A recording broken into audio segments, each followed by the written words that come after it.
Hello, hello, friends. We are live. It is Thursday, March 23rd, 2023. We are here for the daily transmission. Y'all, it is the day. We are here. Like, I don't know how to make this more something you should be paying attention to. Like red alert, high fucking attention, y'all. Pluto has officially entered Aquarius. It is the time. We are in the future. You are in the future. We are all in the future. Oh my goodness. Say hello whenever you arrive, at whatever point that happens to be. Hey, Nicole, so glad to see you. So I wrote a post about this yesterday on Substack, and it is the first of several because even as I was writing it, like I have a whole section. I like outlined that post a little bit because I know I have so much to say about Pluto and Aquarius. And so there's a whole separate section that I wrote down in my outline for that post that I didn't even get to because as I was writing it, I'm like, oh, this is plenty for one post because I don't want to overwhelm you with information, and Pluto moves slow. So it's not something that we need to like, oh my gosh, like talk about it all in one day. The same way that maybe you would with like a Mercury transit or a Venus transit, because these transits are not long, or even just like momentary transits, like the Jupiter Chiron conjunction, right? So those are things that, that one lasted like 2 weeks. We got some really great time to talk about that, but this is a long transit. So we're going to have lots of time to unpack it. And I think that probably part of what I would like to do is reflect on Pluto's transit through Capricorn so that we can begin to process like what it is that we have learned so far. Okay. The post that I wrote last night on Substack, and it's just right at the top of my Substack right now, goes into a little bit of historical context, which I am constantly calling back to. Hey, Jen, good to see you. Things like, and I want to make another post about like key players back when Pluto was moving from Capricorn to Aquarius last time, because we're talking about the American Revolution. We're talking about the buildup to the French Revolution, which did happen when Pluto was in Aquarius. And so I don't want to like repeat a whole bunch of stuff that I wrote down in that I put in my Substack last night, but what I was mentioning is that like my perception of this, and, take it or leave it, I'm going to assume that you're here listening to this because you appreciate, or at least are open to listening to my perspective on this. But I feel like, so if you're aware of even like the astrological system itself, like from Aries through Pisces, it is a buildup. Like each sign builds on itself, like as you learn the lesson of one. And I feel like this is really clear, especially when we're talking about like sun signs or Mercury transits, because they happen so quickly. You learn those lessons and it's like, oh, wow, that kind of just builds. It's almost like we're just like turning the chapter. So the way that I perceive Pluto transits when we're going like all the way around, because you will never live to see a Pluto return the way that you do Saturn returns or things like that.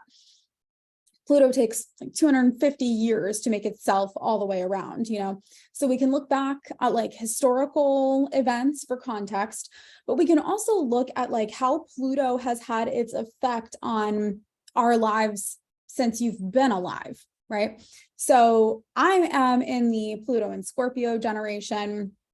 And so I was just talking about this with someone who is a subscriber to my Substack. We have like a chat situation on my Substack. And so she was saying that she just put it together that she had her Saturn return in Aquarius, and that Saturn was transiting her 12th house for, a while.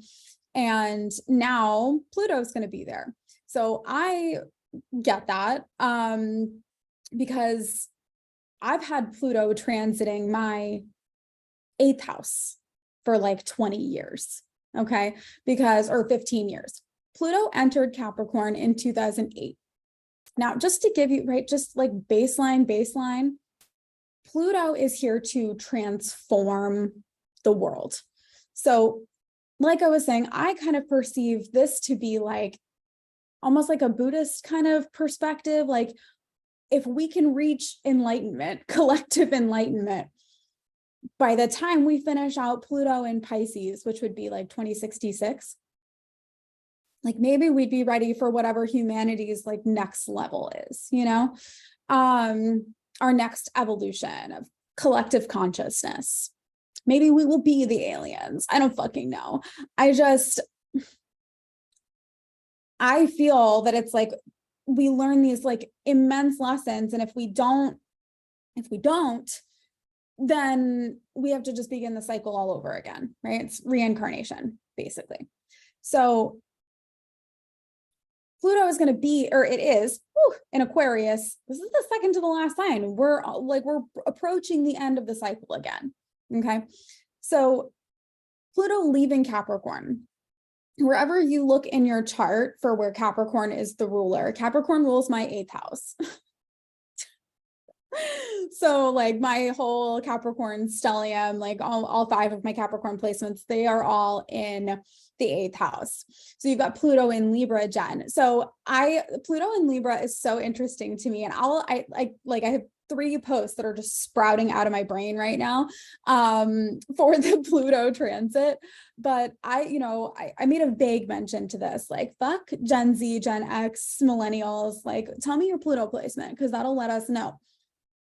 I think, right, because we talk about like Gen X, that they're like kind of the middle, right? They're like the middle child, so to speak, of like the generations, that they kind of like to go back and forth, like in the middle between the elder generation, the boomers, and then the millennials. Like they kind of have they're trying to keep the peace.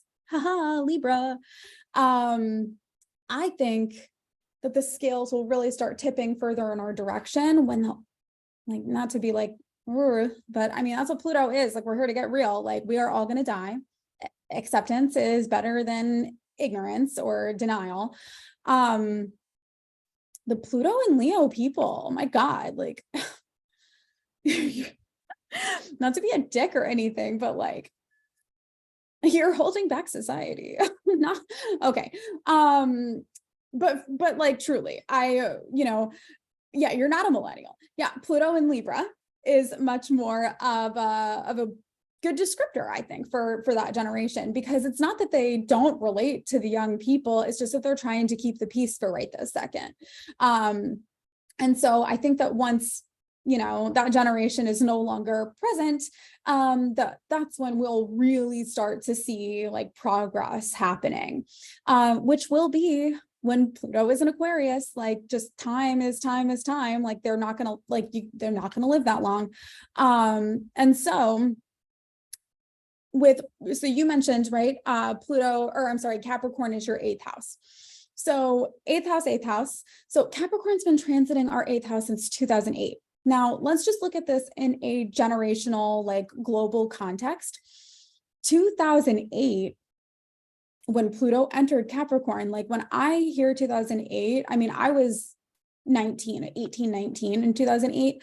So I was, just in like adulthood, and there was the bank collapse. There was the collapse of the real estate industry. Like, people's mortgages were just like going unpaid, and the government chose to bail out the banks rather than the people, right? Just pull yourself up by your bootstraps and figure it out, I guess, right? And so that was my like entrance into adulthood. Now we are seeing the same fucking thing happening right now as Pluto is leaving Capricorn. Now hear me, we're only getting a preview window of Pluto in Aquarius. This is just for 3 months. This is from now until June. Now, as I say this, student loans are supposed to be unpaused in June. So just keep that in the back of your mind while the government keeps bailing out banks to the tune of fucking $300 billion. and sending money to Ukraine and telling you, oh, you have no money for bread, I guess you could just eat cake, right? Like, I don't know, we gotta send our money over there. Does this sound fucking familiar to you? It's almost like it's a mirror of the past. Will we make the same choices? Will we choose fucking better? Okay. Because I mean, I guess I'm just like reading my post basically out loud to you now, because like, you know, it's all well and good to say like all men are created equal, but then a couple of years later, when you're oh, you're comfortable, you're not gonna, all like hashtag not all men, you know, like actually only white men, actually not anybody, you know. It reminds me a lot of the same kind of empty words that we get from politicians today, that they're like, oh, like I believe in this and I believe in that, and then their voting record does not reflect what they tell you. They don't actually support you. They just want to be on the cover of Vogue. They just want to be in power. They want to be comfortable. And now that they're comfortable, you can fuck off.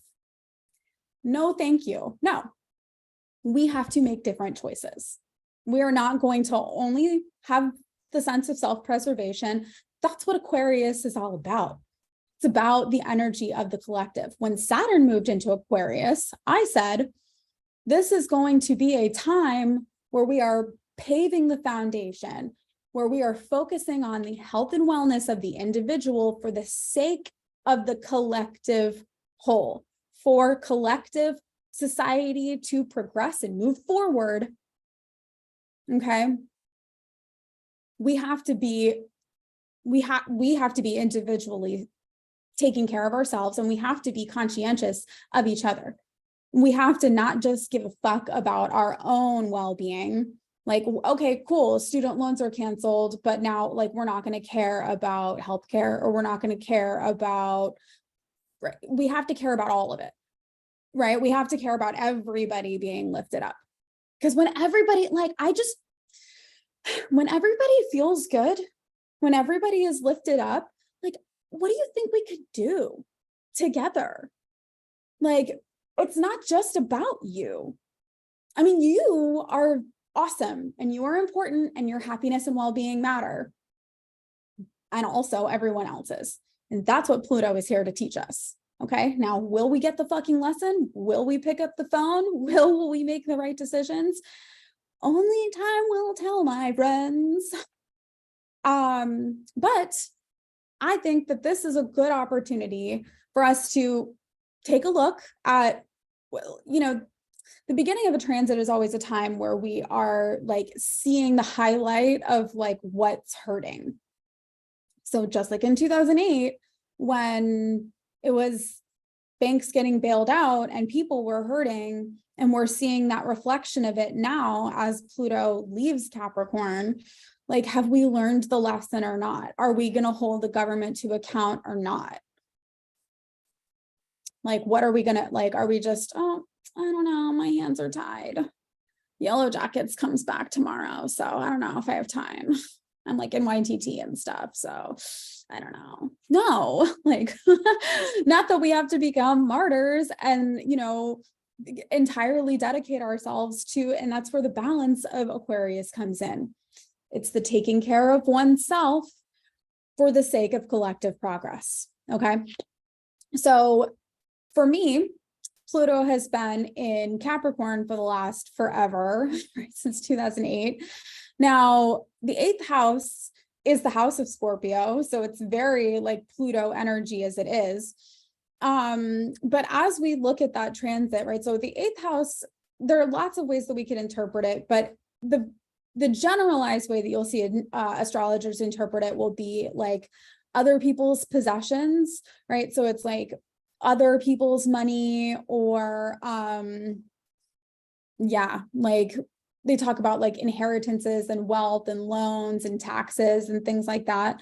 But they also talk about, I mean, the 8th house is the house of like, I don't want to say shame, but sort of like things that society has conditioned us to believe are shameful, I think would be a better way of putting it.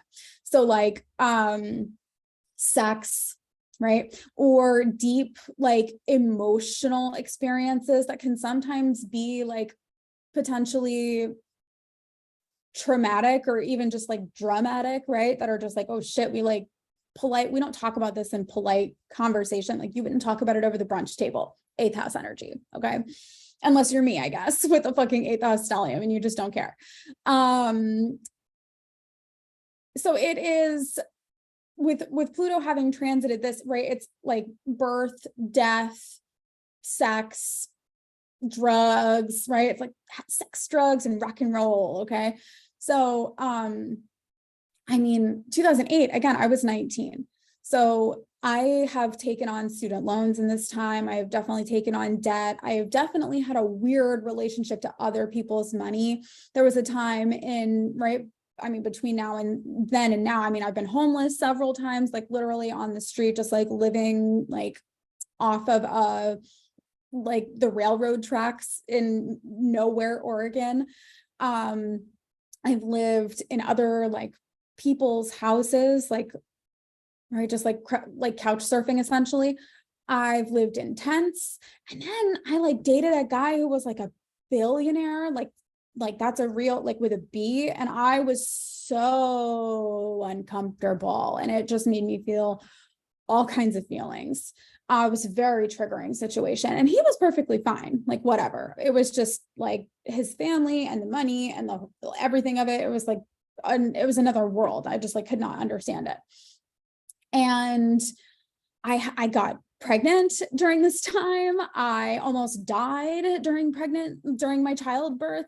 I've like literally I had 4 blood transfusions. Like that's the volume of blood in your body, friends. Like I was basically vampire repellent for like a day. I don't know, it was crazy.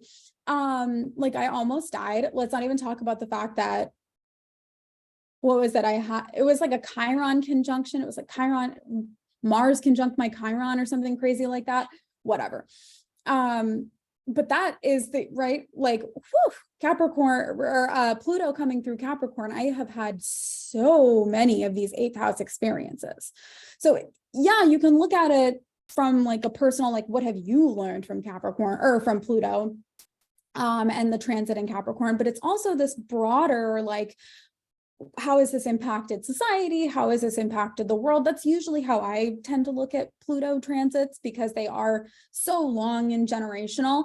I don't want to like fuck up your day, you know, like this, my friend Shannon, who is one of our subscribers. Who am I? Am I a multidimensional being? Yes. And also her name is Tiffany.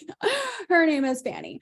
And so I, you know, she was putting in our chat in Substack yesterday, like, oh my gosh, I just realized that this transit of Pluto and Aquarius is going to be in my 12th house. And I'm like, I feel you on a deep, watery, spiritual level, because the 12th house, of course, is the house of Pisces. And with me just having it in the house of Scorpio, you know, same, where Scorpio is like deep, like emotional stuff. The 12th house, Pisces, it's going to be more for her, like dipping into the unconscious mind, and probably a lot of like, I would imagine, I mean, I know her and I know her work, and I would imagine that there's going to be a lot of like psychedelic therapy, whether she is on the receiving end or on like the collaborative end, whether she's like part of a business that does it, or she's like collaborating with people, or maybe she's the facilitator. I don't know. But it's definitely a lot of the unconscious mind, a lot of spirituality there, even art and creativity, and mental health, right? So I imagine that that will be, right, the transformative process that she will be seeing, but it's going to be all about innovation and the collective, right? So it's so fucking funny. I didn't even think about this when I signed up for my YTT. And please, y'all, this is how it should be. I don't want you like, and actually, Jen, this is a really good, like, we were just talking about mundane and electional astrology yesterday in my DMs. And so electional astrology is when you are like being very specific. You are choosing a date for a purpose. Like I'm looking at dates for us to maybe like, when are we going to get married? Right. Because what we do not want is getting married during a Venus retrograde or something like that. I've seen it. It is not pretty. And I'm never one to be like, oh, don't do that. But this is one of those moments where it's like, I didn't plan this. I wasn't thinking about the fact that in the spring, Pluto would be moving into Aquarius, and it's a 3-month preview window, and me studying YTT at this time, this is in my 9th house. So Pluto is only kissing the beginning, the preview window of my 9th house.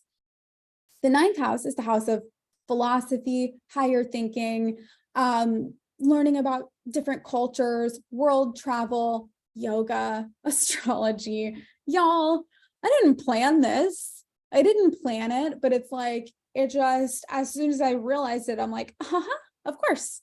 Like, of course it is.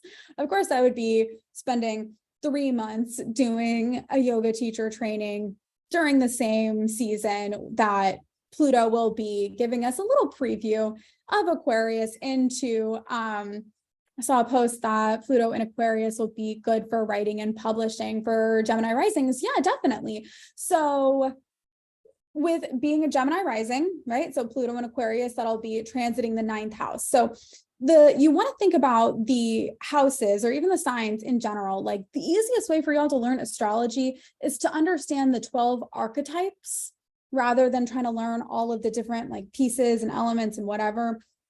Once you understand the 12 archetypes, and you also understand that they are like sister signs, right? So Capricorn and Cancer, they are sister signs. They have the same mindset, the same priorities, different perspectives, different approaches.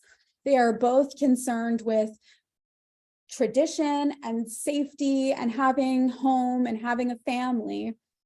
But where Cancer is more concerned with like the emotional well-being and having a safe place to nurture and grow oneself and us together, Capricorn is more interested in providing that place, right? We've got the maternal and the paternal. And so with Gemini rising, what we have for our 3rd and 9th house axis, because the 3rd house is the house of Gemini, okay? So that would be like interpersonal communications. My 3rd house, right? So it's Gemini, Cancer, Leo, okay? So it's a Leo 3rd house. So, oh, Fani, you're just so comfortable getting on camera and talking. Weird. Weird. And then the 9th house, right? So if the 3rd house is interpersonal communications and talking to one another and, right, engaging with the people around you, then the 9th house is the house of like putting your shit on blast. It's like podcasting, writing, publishing, because it's world travel. It's taking your message and sending it out into the world, not just the people around you. Hearing the Pluto 8th house stories, you're like, phew, yeah, it's, I said it yesterday, like, I guess I was like very confident in my ability to tackle challenges when I created my, like when, if we're to live in the impression that like I wrote my own chart, like I wrote my own cosmic story, like this is the image of God that I was like, oh, let me try this character. Like this is the sim I designed. Okay. Like if I chose this, I was very confident in my ability to tackle challenges. Yeah, Pluto going through my 8th house, it was not, and it's so fucked up. Like I was looking up different maybe I'll do this at some point and like just really nerd out with y'all if it's something that you wanted to do, or maybe this would be more of a subscriber like class thing. We'll talk about it. We'll go to Substack and I'll open up like a poll or something. But I think that it would be interesting to show you like how you can look at like past transits to understand like maybe what lessons we could have gleaned from that if we missed it, or like, especially if you have an attachment, like, okay. like I have a lot of attachment to my dad dying, for example. Like that is something I have a very, like, it brings up so many feelings for me. And I know that there is like a specific Chiron transit, and it's like almost like it's dead ass, like right on. I know that Mars was exactly conjunct my Chiron when my daughter was born. The day my daughter was born, Mars conjunct my Chiron. The way that I choose to interpret that, because I think that that's actually really sweet.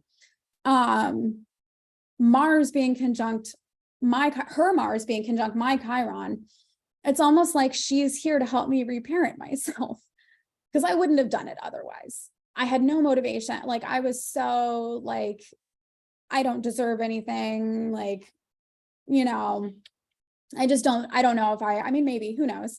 But I just don't know. Right. And so I feel like Mars coming in a conjunction with my Chiron at that point was like, no, you're going to have to learn how to love yourself. And if we need to give you a small, like little girl version of you so that you can learn how to learn what kind of love you should have received through giving it to another. It's like, I couldn't even see that I was deprived of like love and support, because I didn't know that that's something that like you could get. I'm like, what is this? And now it's like, I naturally, I just like want to be this person for my daughter. And it's like, oh, I didn't get that. Like, I didn't, oh, I missed that. Like that lends itself, like that tells me so much about why I accept less, or I work harder than I should, or I'm in this state of proving, you know? And so maybe that's something that we'll do at some point. I think it can be very healing, but even if we just look at it in this, you know, broader context that we've been talking about, and just kind of looking at where the, where transits have been in different areas of our lives, or different times in our lives, it can be, very eye-opening, and it can help you to better understand why the cosmic story went down the way that it did, and how you can like pick up the pen and take better charge of it moving forward. So more on my Substack. I have got another post coming. Not sure if I'll write this today, because I know that Mars is moving into Cancer tomorrow. Fucking finally, my God.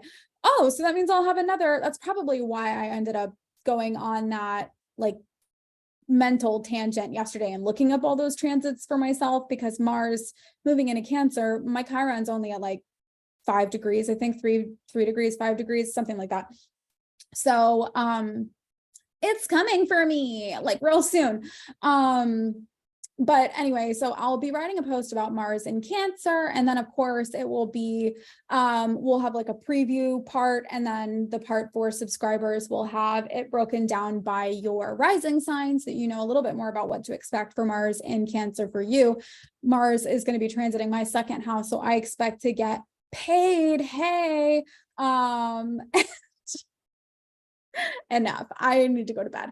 And then yeah, so the Pluto in the houses post will probably be coming next week. We also have the sun moving into our next gene key in tomorrow? So maybe we'll come back here, or no, on Saturday. Right, so I'll be writing that one too. Gene key 17. So much to talk about, y'all. It's a very exciting time. Yay, spring. Yay, Pluto in Aquarius. To get more info, go read the post on my Substack.